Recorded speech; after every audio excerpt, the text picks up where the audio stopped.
Sama-sama kita berikan tepuk tangan yang lebih dahsyat lagi. Di atas kepalamu, bagi Raja di atas segala Raja.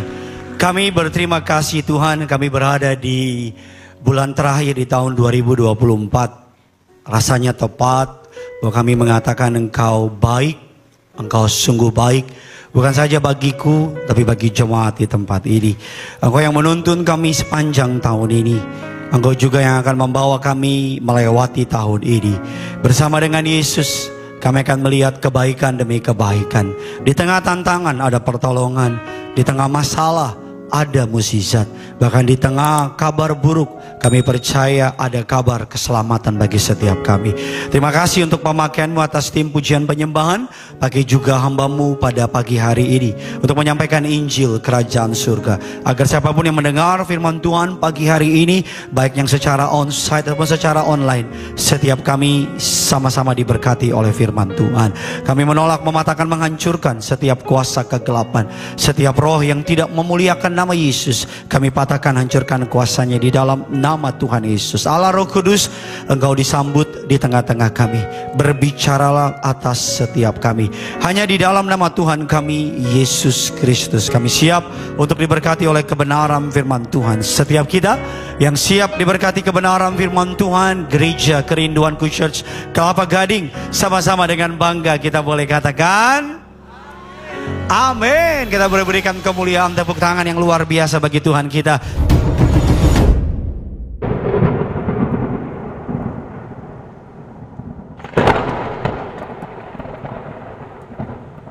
Silakan duduk kembali saudara. Terpujilah nama Tuhan yang telah mengumpulkan saudara dan saya pada pagi hari ini. Terimalah salam terbaik, termanis dari mimbar yang kudus ini. Shalom. Oh, lebih semangat saya nih. Shalom Kelapa Gading.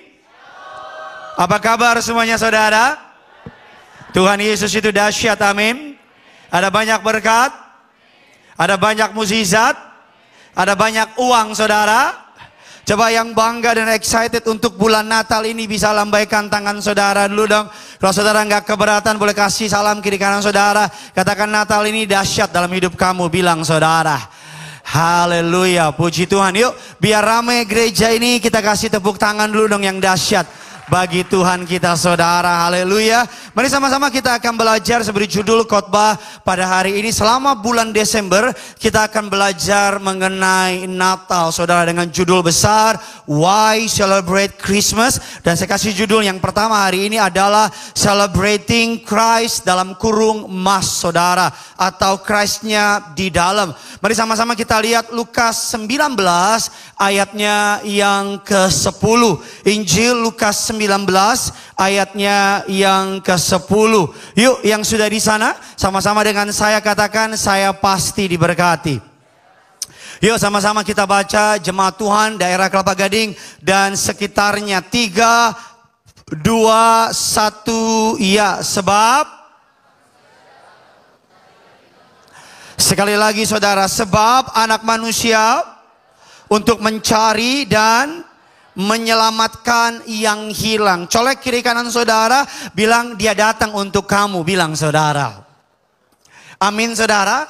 Karena saya pelajari kalau Yesus datang hanya untuk menyembuhkan masalah finansial, maka Yesus gak perlu datang. Alkitab saya mencatat bahwa Elia dengan segala kehebatannya, Elisa dengan segala pemakaiannya, dia dapat mengubah seorang janda yang memiliki hutang terlalu banyak. Alkitab katakan ambil buli-buli dalam rumahmu dan utang dari janda itu lunas.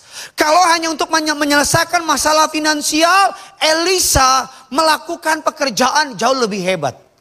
Kalau hanya untuk mengubah atau membangkitkan orang mati, Yesus nggak perlu datang. Yang setuju bilang amin. Karena Elia membangkitkan seorang anak yang mati. Bahkan kita mengatakan banyak yang dimatikan. Bahkan seorang hamba Tuhan namanya Smith Wigglesworth saudara.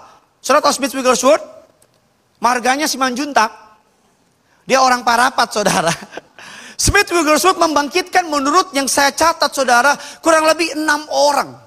Bahkan dalam sebuah buku yang saya baca, ada orang bapak ibu, pak kakinya tuh cuman mohon maaf, yang satu normal, yang satu itu nggak ada, alias tumbuhnya nggak oke.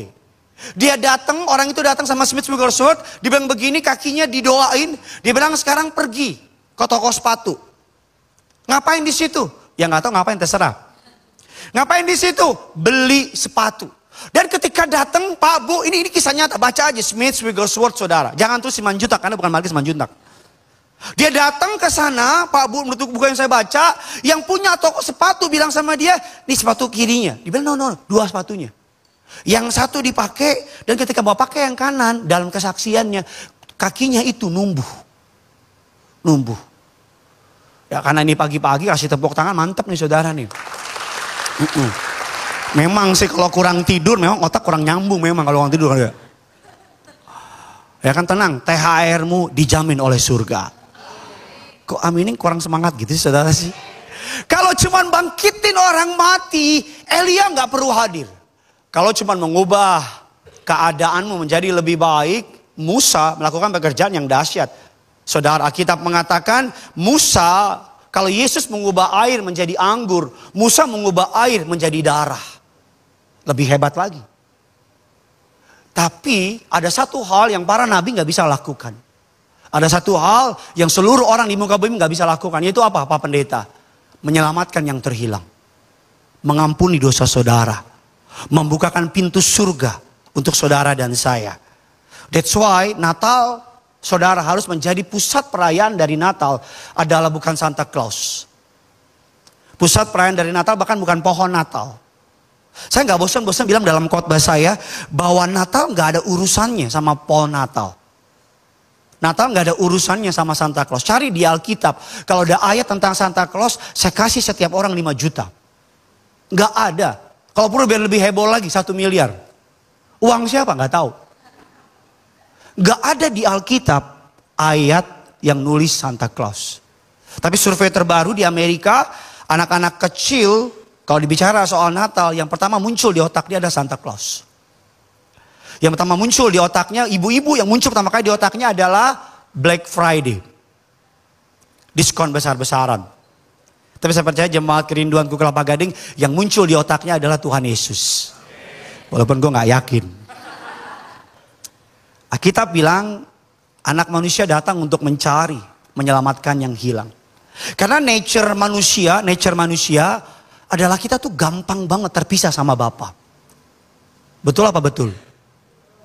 Tuhan tuh kadang-kadang menurut saya, karena ini pagi-pagi saya ngomongnya lebih santai, lebih bebas. Tuhan tuh kadang-kadang bingung. Dikasih punya masalah, lari dari Tuhan. Kita kan manusia begitu kan? Dikasih uang, lupa diri. Dikasih punya masalah, lari. Dikasih uang lebih, lupa diri. Makanya pengkhotbah bilang begini, jangan kasih aku kemiskinan. Karena kalau aku miskin, aku mencuri, aku mempermalukan kau. Jangan kasih aku kekayaan. Karena kalau aku kaya, aku Bapak Ibu? Melupakan engkau penciptaku. Makanya pengkhotbah bilang, kasih aku yang pas aja. Makanya saya pendeta yang percaya, berkat itu yang penting pas. Kok gak ada yang amin sih?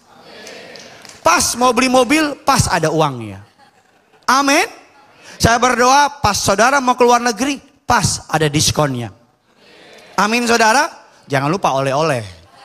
Nah makanya kita bilang ada 3 story yang mengexplain apa yang dimaksud dengan Yesus datang menyelamatkan yang hilang. Yang pertama, Yesus menyebut kita sebagai domba yang hilang. Domba adalah binatang yang gak bisa menyelamatkan dirinya sendiri. Domba adalah binatang yang memiliki penglihatan yang, mohon maaf Pak Bu, bodohnya minta ampun. Saudara ambil anjing, ambil kucing, ambil dari lingkungannya, taruh dia di 1 kilometer dari rumah yang asli. Dalam beberapa waktu kembali lagi, betul apa tidak? Karena anjing, kucing, gak tahu dari mana dia bisa tahu jalan baliknya. Ambil yang namanya domba. Gak usah 1 kilometer, taruh 100 meter. Jauh. Apa yang terjadi? Alkitab bilang kita sekalian sesat mencari jalannya masing-masing. Yang tadinya sesat 100 meter, teman dia cari jalan, telat sesat 10 kilometer. Iya. Yang kedua, Alkitab bilang kita digambarkan sebagai the lost coin. Atau uang yang hilang. Alkitab bilang ada uang yang hilang, dan di Alkitab katakan pemilik dari uang itu mencarinya.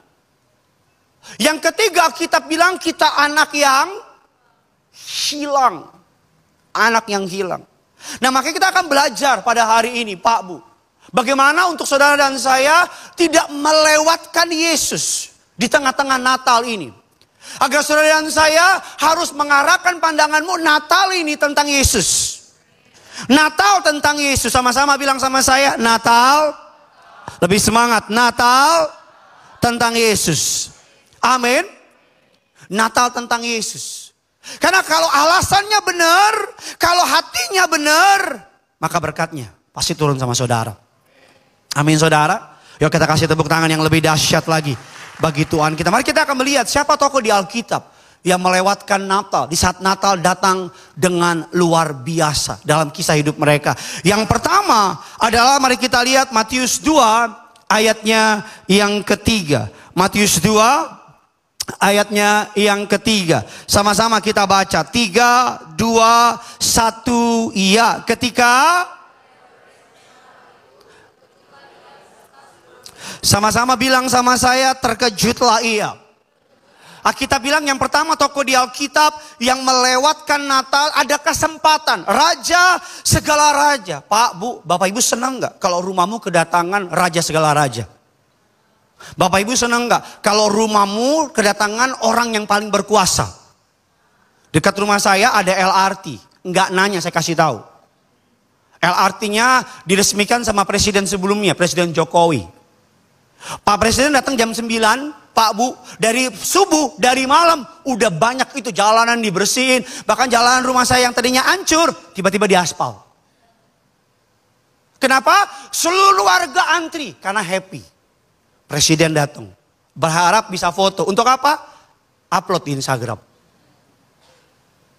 Alkitab mengatakan Raja Herodes ketika mendengar Yesus akan datang, raja segala raja datang. Alkitab bilang dia terkejut. Terjemahan aslinya bilang dia terganggu. Dia terganggu dengan kehadiran Yesus. Dia merasa Yesus akan merebut tatanya. Dia merasa Yesus akan mengambil posisinya. Dia merasa Yesus akan mengganggu kerajaannya. Ada banyak orang yang gak mau menerima Yesus karena merasa kalau Yesus datang dalam hidupnya, kehidupan lamanya harus berubah. Dia merasa kalau Yesus datang dalam hidupnya, dia gak mau kenyamanannya berubah. Ada banyak orang gak mau terima Yesus. Bukan karena Yesus gak indah. Karena mereka gak mau kehidupannya berubah. Mereka berharap Yesus ngikutin dia, bukan dia ngikutin Yesus. Amin kayak apa kayak gitu. Amin. Makanya mari kita buka satu ayat Kolose 2 ayat yang ke-6. Kolose 2 ayatnya yang ke-6. Saudari sama-sama kita baca dengan semangat 45. 3, 2, ya kamu.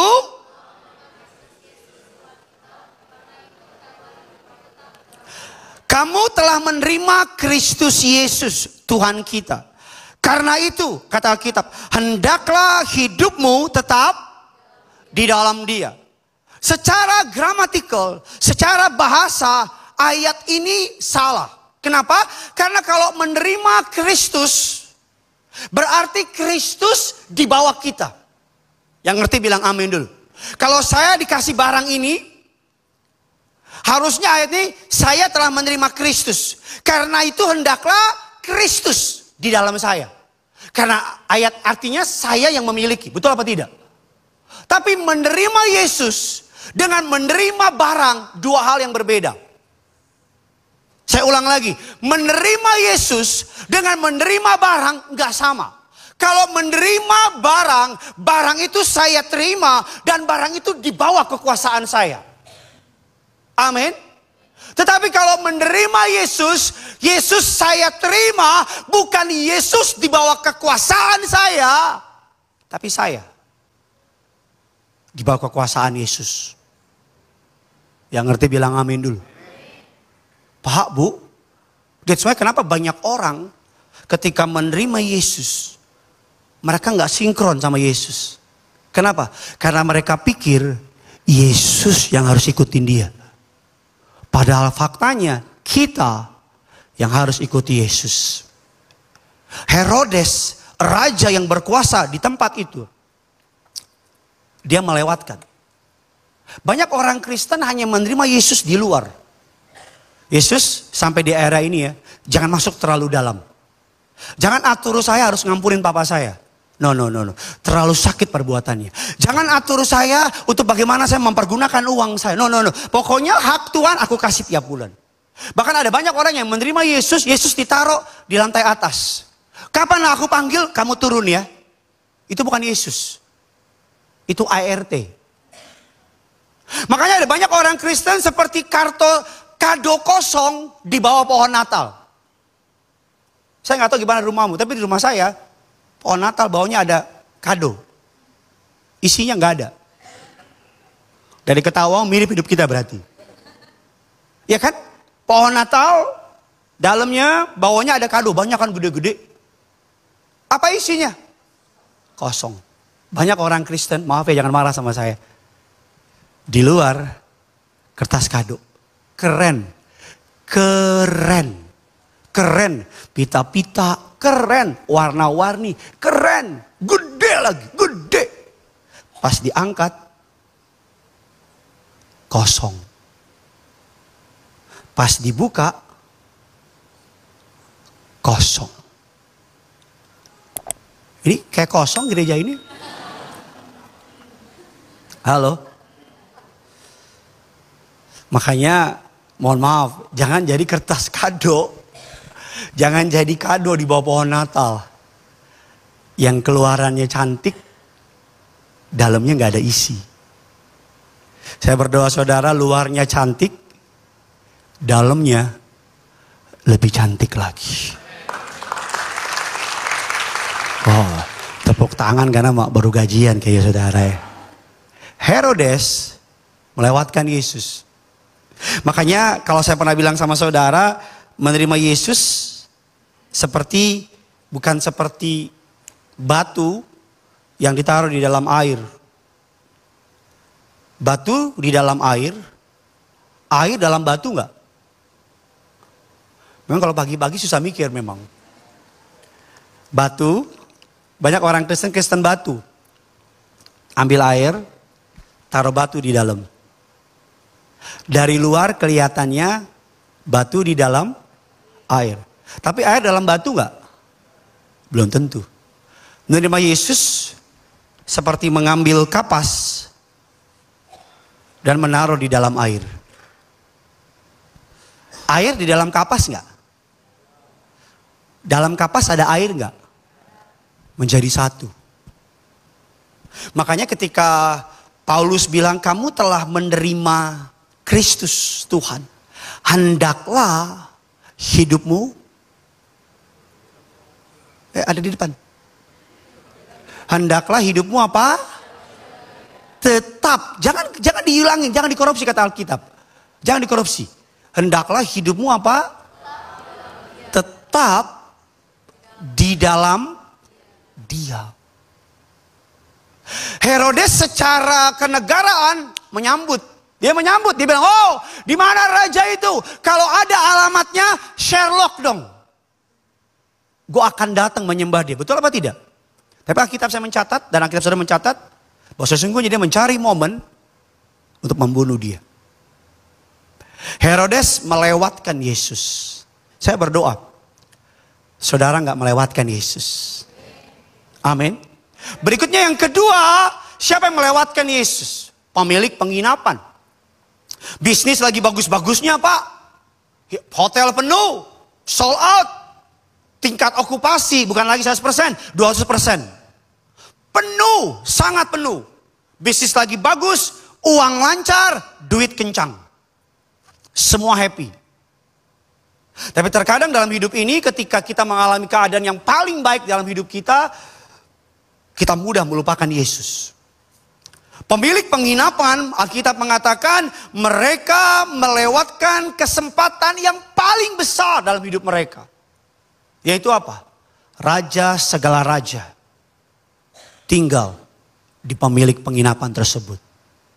Saya berapa waktu lalu pergi liburan sama istri ke sebuah negara. Jalan, nama negaranya Bulan. Ya, gak lucu ya. Namanya usaha saudara. pergi ke sebuah negara di Eropa. Sampailah di sebuah hotel, hotelnya kecil. Tapi saya tanya berapa harga sewanya per malam? Ribuan euro, mahal banget. Saya tanya mahal amat, tua begini lagi, jelek banget lagi begini. Dia bilang, oh Pak, dulu disebutin seorang tokoh terkenal, pernah tinggal di sini. Barangnya nggak pernah diubah. Yang membuat hotel ini mahal, karena seseorang gede pernah tinggal di sini. Pemilik penginapan, dia pikir karena lagi bisnisnya lagi rame-ramenya, Yesus datang dalam rupa seorang pasangan muda, gak punya duit, dia suruh pergi. Bisa kebayang gak? Kalau pemilik penginapan itu mengizinkan Yesus tinggal di rumah pemilik penginapan itu. Maka ketika berapa tahun kemudian dia akan pasang pelang. Yesus pernah tidur di sini. Saya suka lihat tuh di pinggir-pinggir jalan. Ada jus lah, ada apalah. Lee Min Ho pernah beli di sini.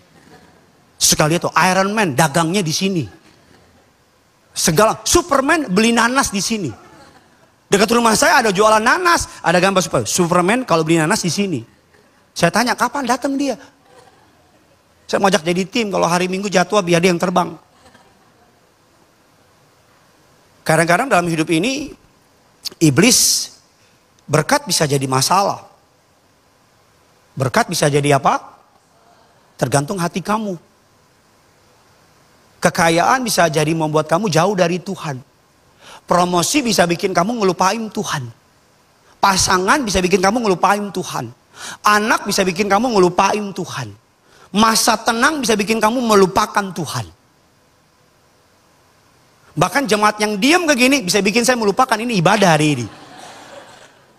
Yuk biar rame gereja ini, tepuk tangan dulu dong buat Tuhan yuk.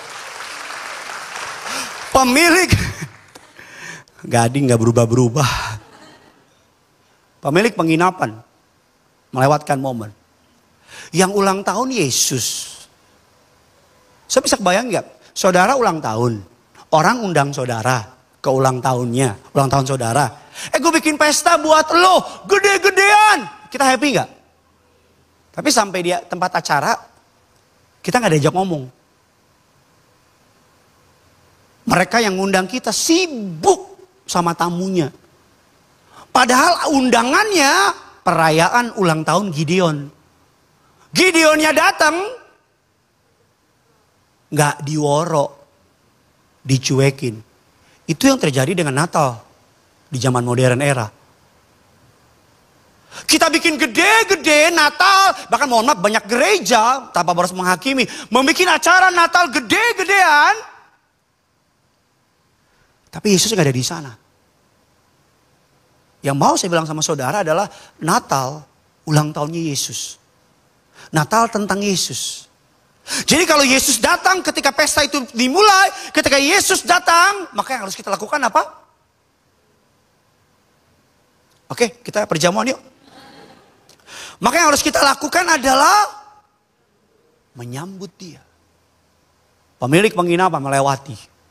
Saya sengaja kembali membawa hal ini sama saudara biar saudara bisa mengerti apa yang ingin saya sampaikan sama saudara. Pesan yang Tuhan taruh di hati saya dengan sangat kencang di Natal. Selalu untuk Tuhan mengingatkan kepada jemaat bahwa Natal, dunia kita sedang menggeser. Natal bukan tentang Yesus lagi. Tapi Natal tentang perkara-perkara dunia yang bahkan gak ada hubungannya sama Yesus.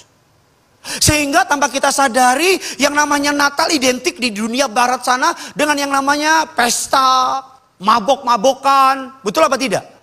Identik dengan yang namanya, mohon maaf, bahkan Natal identik dengan yang namanya liburan. Bukan berarti gak boleh liburan. Tapi biar yang paling utama, Jesus reason for the season. Yesus alasan untuk Natal. Yang ketiga, siapa yang melewatkan Yesus dalam kehidupan pada masa itu? Yang ketiga, kita mengatakan adalah imam kepala dan ahli Taurat. Mari kita lihat firman-Nya. Matius 2 ayatnya yang ke-4 dan ayat yang ke-6, 4 sampai dengan ke-6. Yuk kita baca 3 ayat ini. 3, 2, 1, ya.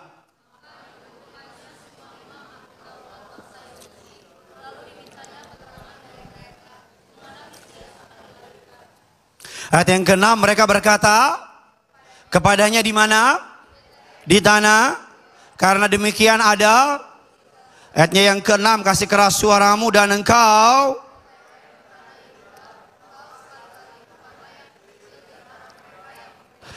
Karena daripada mula yang akan menggembalakan apa? Sama-sama bilang sama saya, yang terkecil.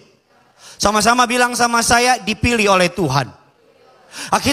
Alkitab mengatakan bahwa maka dikumpulkannya semua imam, kepala dan ahli Taurat bangsa Yahudi. Lalu dimintanya keterangan dari mereka di mana Mesias akan.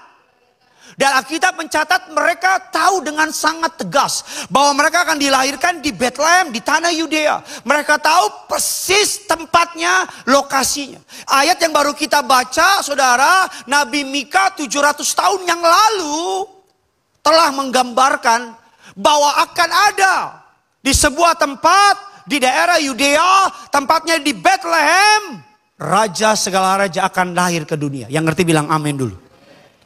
Tapi Alkitab saya mencatat, Pak Bu, Yerusalem sama Bethlehem itu very close. Kayak ini Yerusalem, contoh nih ya, Kelapa Gading. Bethlehem itu kurang lebih Moi. Oh, itu kedekatan, Sunter. Atau mungkin biar lebih tepat lagi, Bethlehem itu mungkin Rawamangun. Tapi yang di Jawa Barat. No. Paling 30-20 kilometer. Very close. Mereka semua well known. Mereka tahu Yesus lahir di Bethlehem. Tapi pertanyaan, mereka cari nggak? Halo? Bahasa gampangnya seorang teolog bilang gini, Yesus tuh kayak lahir di halaman belakang rumah mereka. Makanya Billy Graham pernah bilang dalam sebuah khotbahnya, dibilang ada banyak orang yang terhilang bukan di luar gereja, tapi justru di dalam gereja. Apa maksudnya? Karena orang di gereja mereka pikir mereka selamat. Ke gereja tidak menjadikan engkau masuk surga. Melakukan firman yang membuat engkau masuk surga. Rajin ke Istana Bogor gak bikin kamu jadi presiden. Yang ngerti bilang amin. Betul apa tidak? Ada orang tiap hari ke sekolah, tapi gak sarjana-sarjana. Karena di sekolah dia jualan. Jualan es di depan sekolah. Saya bisa ngerti maksud saya. Goal dari khotbah ini sesederhana ini. Karena ini mumpung tanggal 1. Siapkan hatimu, arahkan pandanganmu, Natal tahun ini dan Natal seterusnya, Yesus jadi pusat perhatian. Saya bantuin. Amin. Karena kalau pusatnya yang lain, kamu kecewa nanti. Karena kalau kamu salah berharap, salah endingnya. Yesus menjadi center, pusat dari perhatian Natal ini. Makanya kami berusaha kalau bikin acara, bukan acaranya yang digedein, tapi Yesusnya yang digedein. Makanya tahun ini Pak Bu, kami sepakat para pastoral, kami pengen Natalan di penjara. Bukan kami masuk penjara, tolak dalam nama Yesus. Tapi penjara, ada satu penjara gede di daerah Tangerang, pengen bikin Natal gede-gedean. Dan mohon maaf, Natal gede-gedean di penjara itu saudara, artinya kami yang keluarin. Makanan untuk beberapa ratus, souvenir untuk beberapa ratus, dan acara untuk beberapa ratus. Dan harus dibikin dengan amat sangat baik. Kenapa? Karena kalau enggak nanti tersinggung. Bisa kebayang enggak di dalam mereka tersinggung? Enggak bisa pulang. Nah, kami sepakat untuk Natal. Kami bikin Natal. Tetap ada Natal. Secara khusus untuk gereja kerinduanku. Tapi kami sepakat bahwa mari kita menempatkan dulu nih yang penting. Yang setuju bilang amin dulu. Mari kita menempatkan biar mereka yang di dalam itu bisa ngerti. Oh iya. Nah, saya juga pengen saudara dan saya sebagai pendeta yang dipercayakan Tuhan untuk mengelola gereja ini, saya pengen saudara mengerti masuk Natal ini jangan sampai saudara justru melewatkan Yesus. Amin.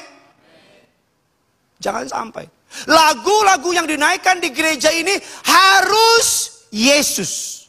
Firman-Nya harus Yesus. Pelayan Tuhannya harus soal semua yang dilakukan tujuannya jelas. Arahnya jelas. Tidak ada nama orang lain, hanya nama Yesus. Amin. Makanya sampai hari ini kita semua sepakat bahwa Natal harus tentang Yesus. Para ahli Taurat, sambil saya undang pemain keyboard, para ahli Taurat tahu firman nggak? Tahu. Tahu banyak, tapi nggak melakukan, percuma. Lebih baik tahu sedikit, tapi melakukan.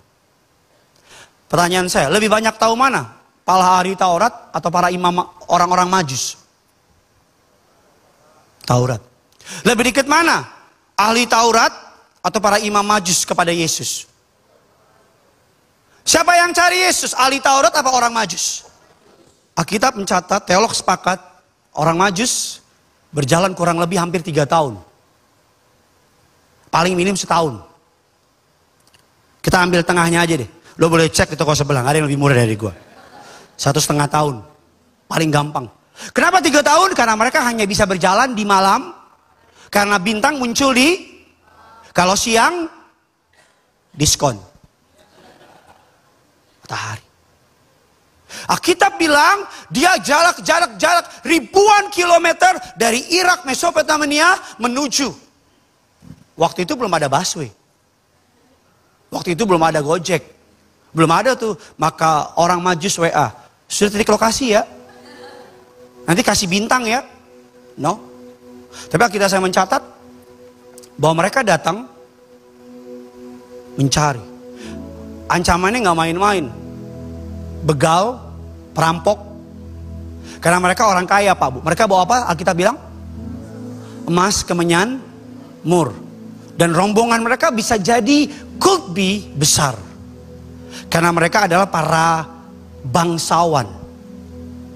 Alkitab bilang mereka menempuh jarak yang jauh, belum badai di padang gurun, belum yang namanya perampok, belum yang namanya tantangan demi tantangan. Mereka meninggalkan kesibukan mereka dan cari Yesus.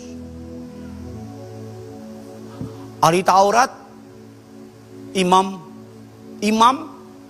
di belakang, tapi nggak cari. Maaf ya. Makanya genap Alkitab bilang gini, yang terdahulu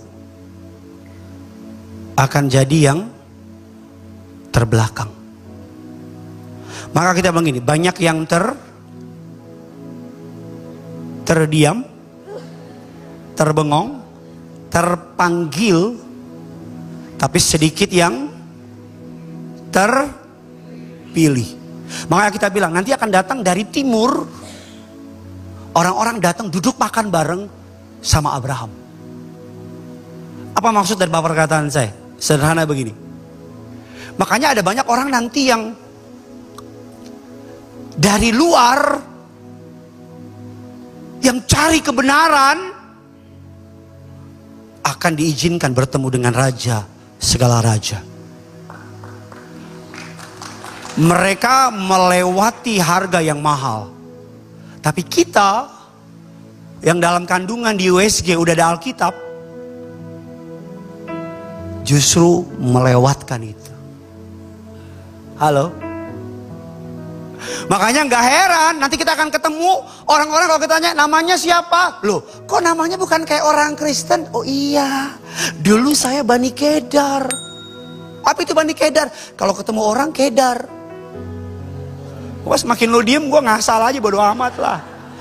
Respon menentukan khotbahku hari ini. Nggak, nanti akan banyak menemukan orang yang namanya nggak Kristen banget. Dan saudara kamu lagi kamu gimana jadi Kristen? Dia akan bilang, iya aku dipukulin sama papa mama, iya keluarga jauhin aku, iya aku sekarang lari, aku tinggalin rumah karena diusir. Terus gimana perasaan kamu? Gak apa-apa deh, demi Yesus aku gak apa-apa laku itu, yang penting aku terima Yesus. Terus kamu cuma gini, hebat ya, keren ya. Tapi kamu kita yang dari kecil Kristen, halo baru masalah dikit, mana Tuhan? Katanya kau ada. Mereka yang harus ke gereja, harus pura-pura ikutin yang namanya Car Free Day. Pak, aku Car Free Day dulu olahraga. Tahu dari mana? Orangnya cerita sama saya. Bertahun-tahun mereka ngaku Car Free Day. Untuk apa? Ke gereja. Dari rumah pakai baju olahraga. Di depan rumah udah baju siapin. Karena gak mungkin pakai baju olahraga. Gak apa-apa, pakai aja baju olahraga ke gereja. Asal jangan pakai baju partai. Bertahun-tahun mereka bilang, Pak Pendeta tiap pagi saya keluar rumah. Ambil baju. Saya ke gereja. Makanya saya cari paling pagi Pak. 7.30 di Bekasi dia. Pak, Banda bisa bikin lebih pagi lagi nggak? Lu bikin gereja sendiri aja. Jangan suruh bikin sendiri gua. Banyak dari mereka yang minta doa, Pak Pendeta tolong doain dong. Saya besok mau pulang ke rumah. Terus kenapa emang pulang ke rumah? Emang ada siapa di situ? Ada monster di rumahmu? Saya mau ngaku sama papa mama. Saya terima Yesus. Doain ya Pak Pendeta. Mama saya punya sakit jantung. Enggak, dia bilang, mama saya punya jantung. Saya bilang, gue juga punya. Gue cuma punya jantung. Gini loh. Kita tuh take it for granted. Keselamatan. Kita tuh anak sulung yang males. Harus selamat ini. Lihat mereka yang baru terima Yesus. Waduh. Nyanyi lagu. Sepanjang penyembahan nangis mulu deh. Kenapa nangis? Bukan karena ada yang nginjek kakinya. Sepanjang penyembahan dia nunggu hari Minggu super excited. Wow, Sunday is coming. Bahkan ada banyak dari mereka yang bulan ini Natal pertama mereka. Wow, Natal pertama mereka. Saya tadi mau manggil orangnya tapi saya takut orangnya kaget karena di sini dia. Ini Natal pertama mereka dan mereka kayak, wow, this is my first Christmas, I'm so excited. Mereka udah mulai, aduh gimana nih, gimana? Gak ada di otak mereka Santa Claus, gak ada. Bahkan mereka gak peduli.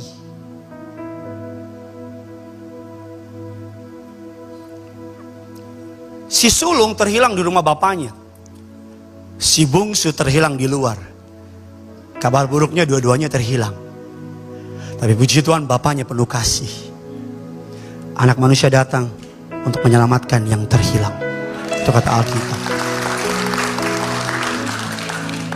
Mari buat Yesus kembali menjadi alasan Natal ini. Jangan sampai malah mohon maaf. Orang yang baru ngecap Yesus lebih... Orang yang mohon maaf Yesus belum banyak bikin apa-apa dalam hidupnya. Lebih tahu diri dalam penyembahan. Maaf Yesus belum angkat dia, belum tolong dia, belum promosiin dia. Yesus belum pernah sembuhin dia. Dia cuman baru mengalami perjumpaan dengan Yesus. Tapi penyembahannya kayak udah banyak ngalamin kebaikan dari Yesus. Tapi kamu yang udah terlalu banyak ngalamin kebaikan dari Yesus penyembahanmu.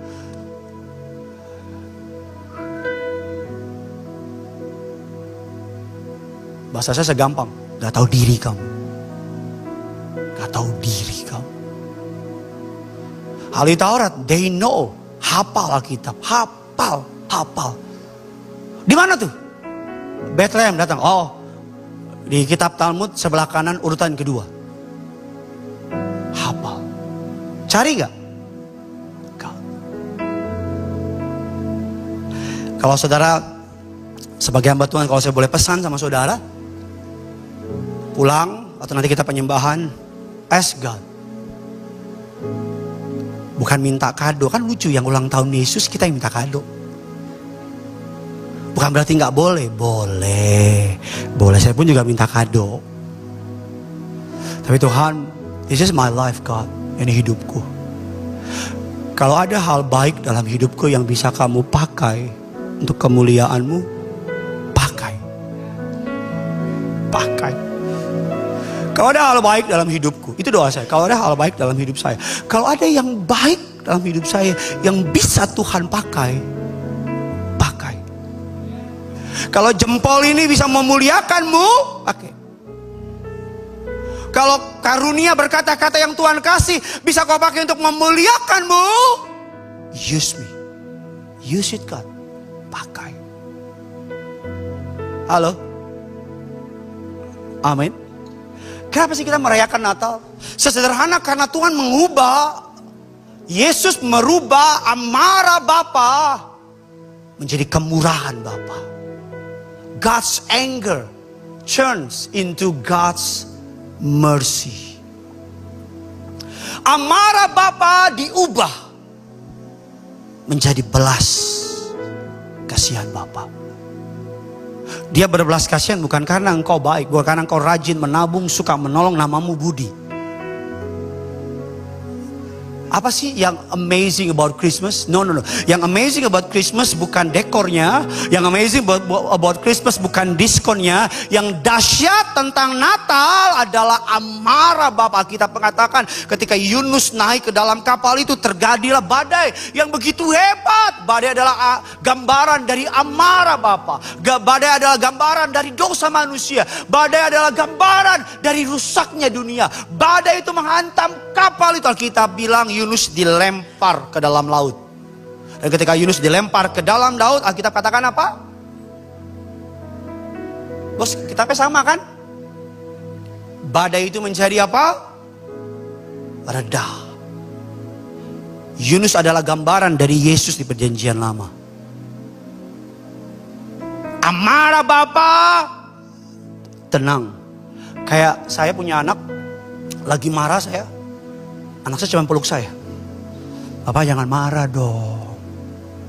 Kan ada gini. Saya kayak tetap marah sih. Datang yang kecil. Apa? Jangan marah dong. Ngacoe.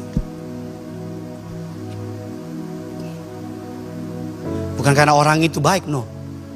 Tapi karena anak-anak yang belain orang itu. Secara teologi ya, Yesus Allah marahnya minta ampun sama kita. Secara dasar Allah marah banget sama kita karena pemberontakan kita, kedegilan kita, kejahatan hati kita, kekotoran hidup kita, mulut kita kotor, hati kita kotor, perkataan kita kotor, tangan kita nggak suci, kaki kita nggak melangkah ke tempat-tempat yang nggak benar. Hidup kita lebih banyak ngecewain Tuhan. Tapi melalui Yesus, kata Alkitab, Dia memberikan keselamatan buat saudara dan saya. Kalau ada badai dalam hidupmu, tampilkan Yesus. Maka badai itu akan reda. Kalau ada masalah dalam hidupmu, tampilkan Yesus. Maka sama masalah itu akan pergi. Kalau ada penyakit dalam hidupmu, tampilkan Yesus. Bilang sama penyakitmu, Yesusku sudah bayar bagiku. Ini bukti tanda lunasnya. Alkitab saya bilang ketika ada badai, Yesus berdiri dan berkata di perjanjian baru apa? Hai, yang di sana, yang di sini, di mana-mana. Badai apa? Tahu badai Krispati? Badai, tenanglah. Kenapa kita harus merayakan Natal soal Yesus? Karena di Natal, amarah Bapa berubah menjadi belas kasihan Bapa. Amin. Saya berdoa di Natal ini, belas kasihan Tuhan turun atas saudara. Amin. Sama-sama angkat tangan saudara, sama-sama bilang sama saya, di dalam nama Yesus. Lebih semangat, di dalam nama Yesus. Oleh darah Yesus, segala yang buruk semua diubah menjadi kebaikan. Amarah Bapa diubah menjadi belas kasihan. Yang percaya boleh bilang amin. Kita tutup Alkitab kita. Kita berikan kemuliaan, tepuk tangan. Ini sama-sama kita bangkit berdiri. Kita angkat lagu ini di hadapan Tuhan. Mari sama-sama kita angkat. Setiap janjimu Tuhan ku simpan dalam lubuk hatiku.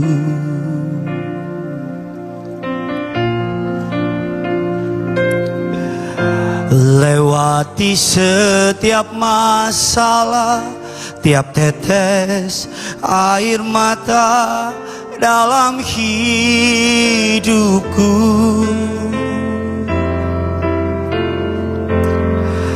Janjimu menopang hidupku, kasihmu menuntun langkahku dalam setiap waktu.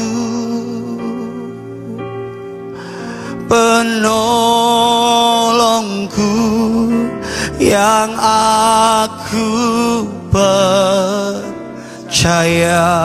Mari di akhir tahun ini, mari kerinduanku Kelapa Gading, sama-sama angkat tanganmu, kita katakan yang aku. Mari di akhir bulan ini sambil angkat tanganmu dengan iman percaya, sama-sama katakan terima kasih.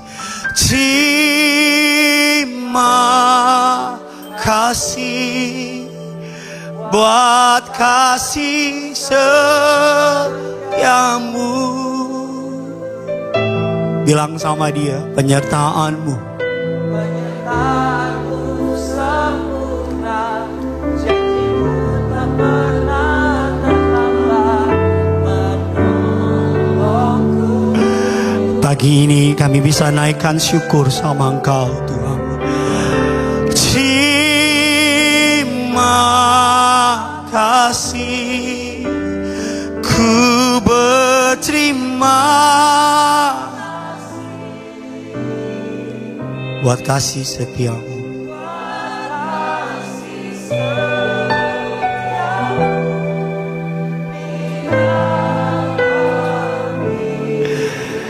Kalau engkau gak keberatan sambil angkat tanganmu, dua-dua tutup matamu, sama-sama dengan bangga kita nyatakan sama Tuhan pagi ini. Terima kasih buat kasih. Kalau kami boleh sampai di bulan Desember ini Tuhan, penyertaan-Mu,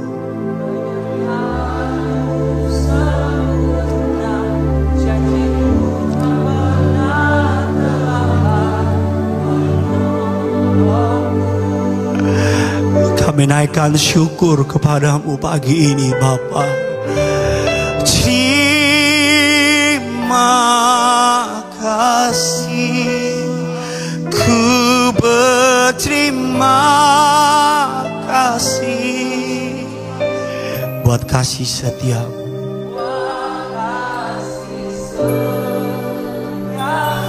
Di dalam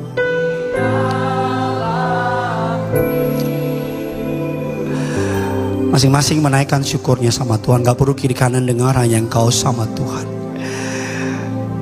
Minimal berterima kasih karena kamu boleh kembali masuk ke bulan Desember. Kamu boleh sampai di penghujung akhir tahun ini. Ingat ke belakang ada badai tapi Tuhan tolong. Tengok ke belakang ada masa suka tapi Tuhan bela. Ingat ke belakang ada masa-masa kekurangan tapi tangannya gak pernah terlambat tolong kamu. Ingat di saat orang-orang meninggalkan engkau, Yesus gak pernah meninggalkan engkau. Dan di akhir tahun ini, di bulan Natal ini, biar Yesus yang menjadi pusat perayaan kita. Natal tentang Yesus, gak ada yang lain. Natal soal Yesus, gak ada yang lain. Kedatangan yang mengubah hidupmu dan hidupku. Kedatangan yang mengubah masa depan kita. Kedatangan yang mengubah ending hidup manusia. Harusnya manusia binasa karena kejahatannya, tapi karena begitu besar kasih Allah, Dia mengubah kegagalan kita menjadi pertolongan yang dahsyat. Dia mengubah kabar buruk menjadi kabar baik. Di atas kayu salib semua dosa ditanggung ke dalam tubuhnya. Di atas kayu salib segala yang jahat diterima, agar hari ini kamu terima yang baik. Agar hari ini kamu terima yang baik. Rasa malu Dia terima, agar kamu gak pernah dipermalukan. Kekurangan Dia terima, agar hari ini oleh janjinya kamu gak kekurangan. Sakit penyakit Dia terima, agar hari ini apapun vonis dokter kamu gak gentar, karena bilur-bilurnya menyembuhkan saudara dan saya. Hari ini di hari pertama di bulan 12 12. Angkat tanganmu, naikkan syukurmu kepada Dia yang membuat segala sesuatunya menjadi indah, yang membuat segala sesuatunya menjadi manis. Dia yang membuat manis dari yang pahit, Dia membuat yang indah dari yang buruk. Hari ini hidupmu dan hidupku berutang banyak sama Dia. Saudara dan saya berutang penyembahan sama Yesus. Saudara dan saya berutang syukur sama Yesus. Mari angkat tanganmu, angkat suaramu. Kami bersyukur. Bersyukur. Kirala malas sikilala. Haleluya. Haleluya.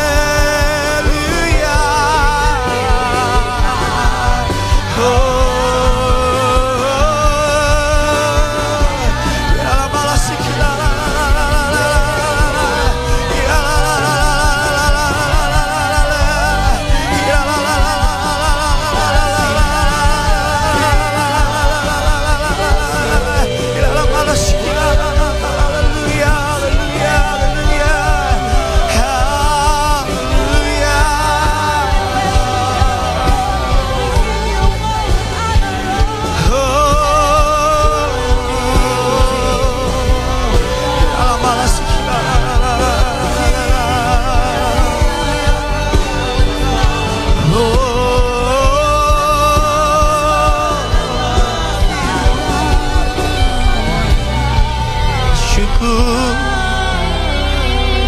Syukur bagimu Tuhan. Bermazmur bagi Tuhan pagi ini.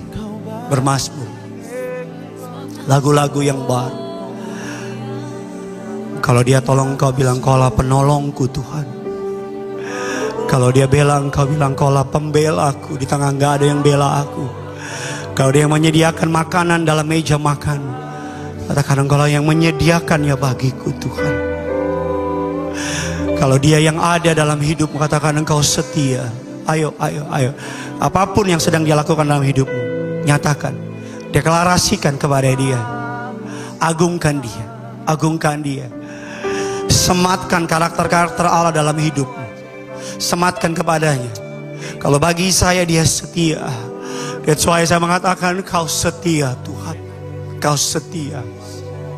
Kau setia. Kalau hamba bersama dengan keluarga boleh masuk kembali di Natal ini.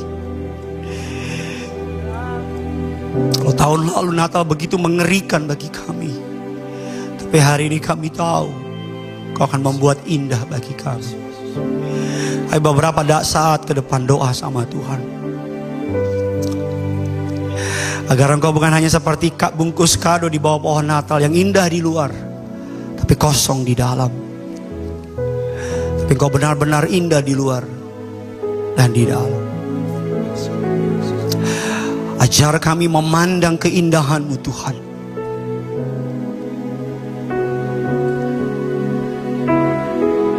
Amin. Terima kasih Yesus. Mari sama-sama kita angkat tangan kita. Sama-sama kita deklarasikan.